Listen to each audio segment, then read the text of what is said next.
What's up, everybody, and welcome to another video. Bad News Brown.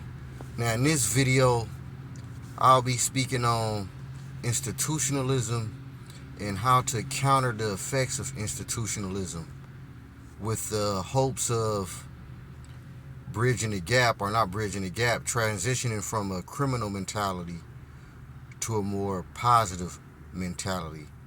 I'll just put it like that.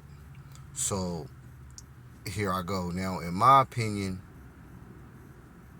in order to counter the effects of institutionalism or reverse the criminal mentality, we got to identify how and what exactly is institutionalism and the effects of it. So let me continue. Well, I made a previous video speaking on how does sometimes it appear that blacks seem to have a more lenient program in prison. And I suggest you guys watch that video. But in that video, I made a statement regarding how being in prison, I was, how should I put it? It was an accommodating overall feeling.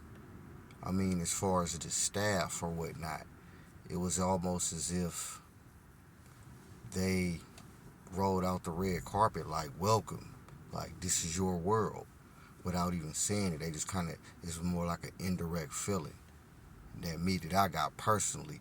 And as a result of that, and I mentioned that in this prior video, blacks, since we been, I'm gonna say, victimized first, we was the first ones to pioneer the prison lifestyle, so to speak.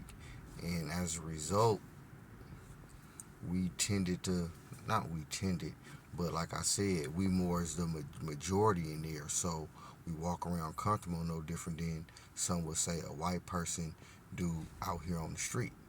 And I spoke on that in a prior video, but by me mentioning that statement right there that I mentioned is what I believe one of the, how institutionalism can set in from the foundation.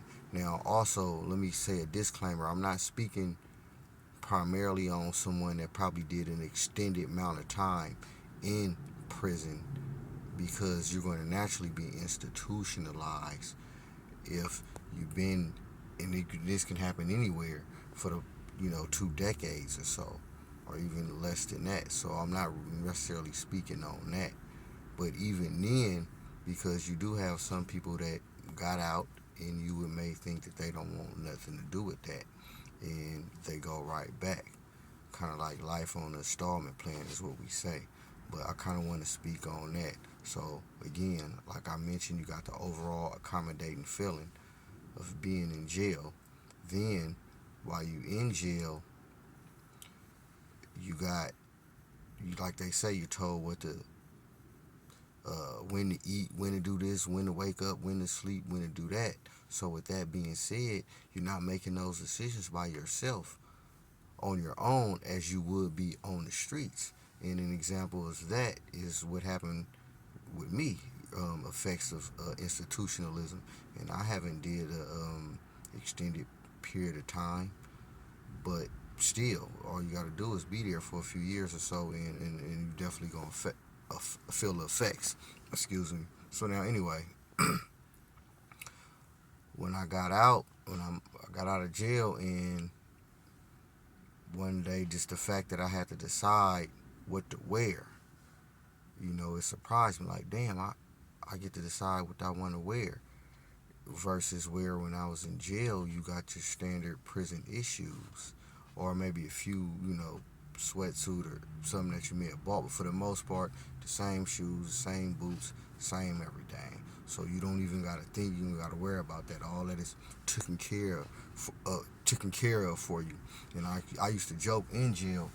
I used to call it the all expenses paid 1-star hotel.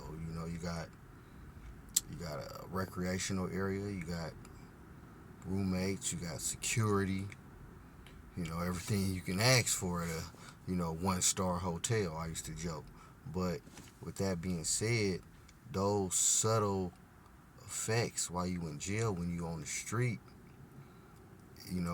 responsibility, they kind of, I don't want to say it chip away at you, because that's not really the end all be all result.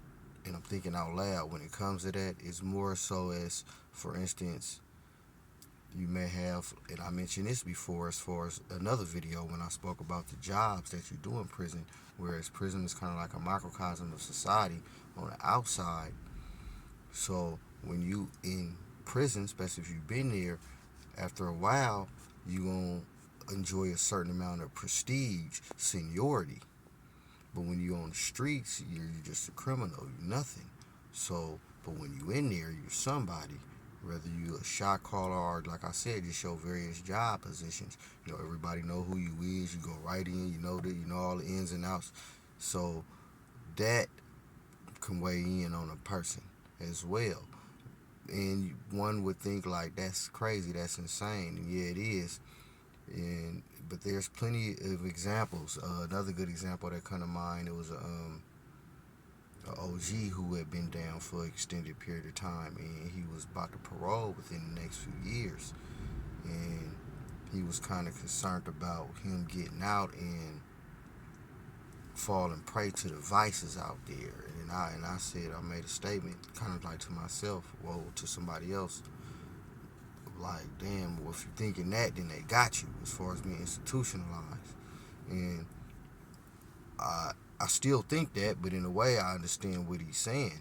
But at the same time, you got to be strong enough. And I'm just really just rambling on regarding just the thought process that a person, that may happens to a person, and it may develop when you in jail for a lot of times. But the core reasons, like I said, is the overall overwhelming comfortable feeling, that accommodating feeling, also the less responsibility in the subtle ways at first, and I ain't even start mentioning it in the bigger ways. But when it comes to deciding things like what to wear, even what to eat, you don't gotta worry about that. In much bigger ways, you don't have to pay rent. Yeah, you got a little job in prison or whatever, but that's nothing. That's just past the time.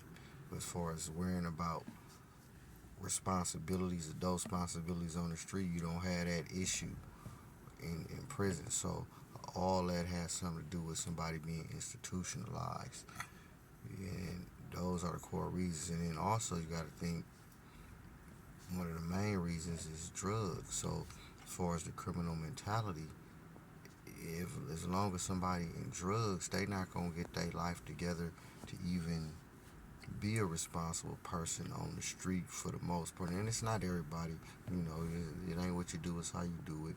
But at the same time, you can always, your A game is when you ain't doing nothing. I'm just gonna put that out there.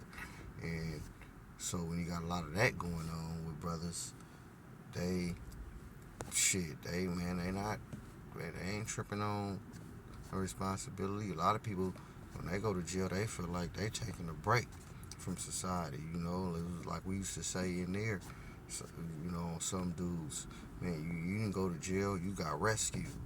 And those are people that's just really down bad.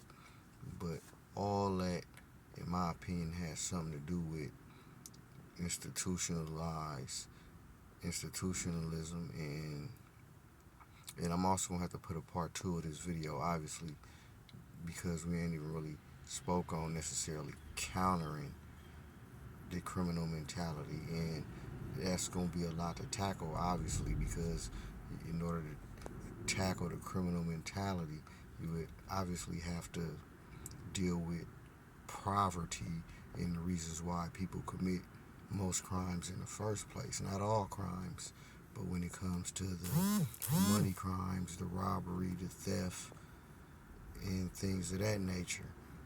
But there's always going to be crimes. There's always going to be haters. People going to hate people. But anyway, that's what, in my opinion, I feel what institutionalism is, y'all. And it's really, like I said, you got no responsibilities, and that can play a number on certain people. But you really gotta, obviously, gotta want. Of course, you ain't trying to be, but in a weird way, it happens that way. Even if people don't plan out being it like that. Like I said in another video, you don't want to work on the street, but you go in there and work for a little bit of nothing. But you don't want to come out here and work for McDonald's.